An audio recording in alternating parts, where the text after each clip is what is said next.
Au pays des mollahs, le calme semble revenu dans les rues. Et scène inimaginable il y a encore quelques semaines, des femmes se promènent tranquillement les cheveux au vent, sans voile. Avant, la police des mœurs, si redoutée, chargée de contrôler la tenue des femmes, les aurait arrêtées. Cette police a disparu. Le régime aurait-il lâché du lest? Ces 3 étudiantes assument même devant notre caméra leur choix de se dévoiler comme une forme de résistance. C'est notre liberté. On veut choisir comment on s'habille. Ça veut dire que les femmes ont gagné une bataille? Oui, oui, 100%. Quelques minutes après cette discussion, pourtant, 2 agents du renseignement nous arrêtent. Ils nous interrogent vigoureusement sur l'objet de notre reportage. Apparemment, nous sommes surveillés, nos conditions de tournage sont strictes et je dois porter un foulard sur mes cheveux. Il nous est interdit de tourner les écoles publiques, les bâtiments officiels, les centres de police et de sécurité, la résidence du guide suprême et bien sûr les manifestations. Alors pour rencontrer des femmes sans être suivies, nous entrons dans cet appartement.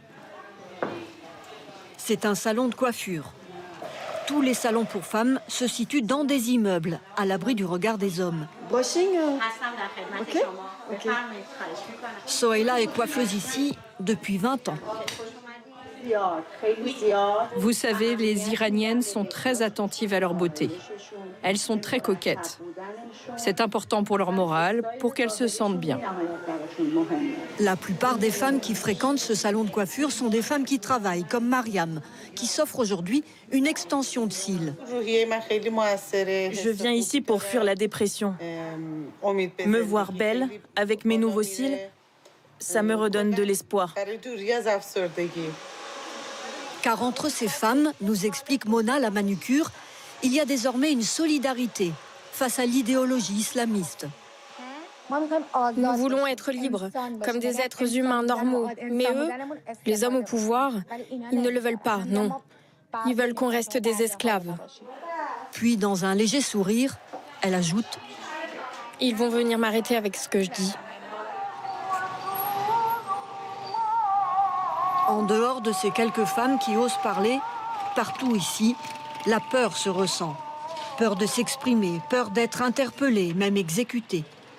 Dans ces cafés, où les jeunes se retrouvent le soir, personne n'a le courage de bavarder avec nous. La stratégie répressive du pouvoir semble fonctionner. Sur certains murs, nous apercevons encore quelques traces de slogans de la mobilisation. Ici, on peut lire « Liberté ». Mais le régime des mollahs tient bon. Il a ses partisans, notamment dans ces quartiers au sud de Téhéran. Ici, les habitants sont des chiites pratiquants. Au bazar, on trouve des tchadors de toutes sortes, pour adultes et enfants. Ces familles religieuses choisissent souvent l'école coranique pour leurs filles. Ce matin, nous avons l'autorisation exceptionnelle d'entrer dans une école religieuse pour filles. Ici, on apprend le Coran, le persan, salam, mais aussi l'anglais. Cheveux invisibles et maquillage interdit. Saba et Yassi appliquent les règles sans sourciller. Le tchador, c'est le plus haut symbole de ma croyance. Ça m'apporte de la quiétude. Et surtout la sécurité quand je sors dehors.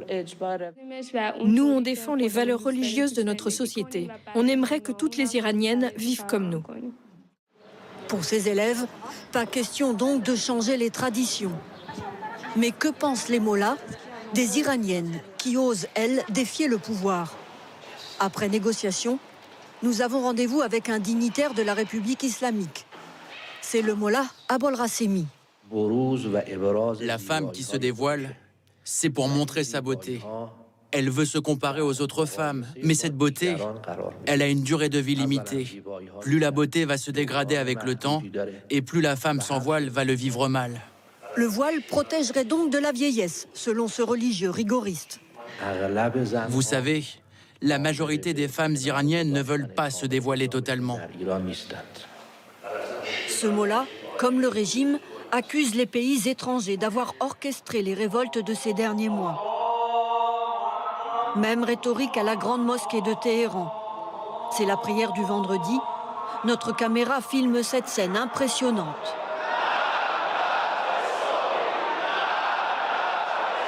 Des milliers de fidèles fustigent les deux grands ennemis de l'Iran, les États-Unis et Israël. La République islamique maintient son attitude ferme contre les Occidentaux.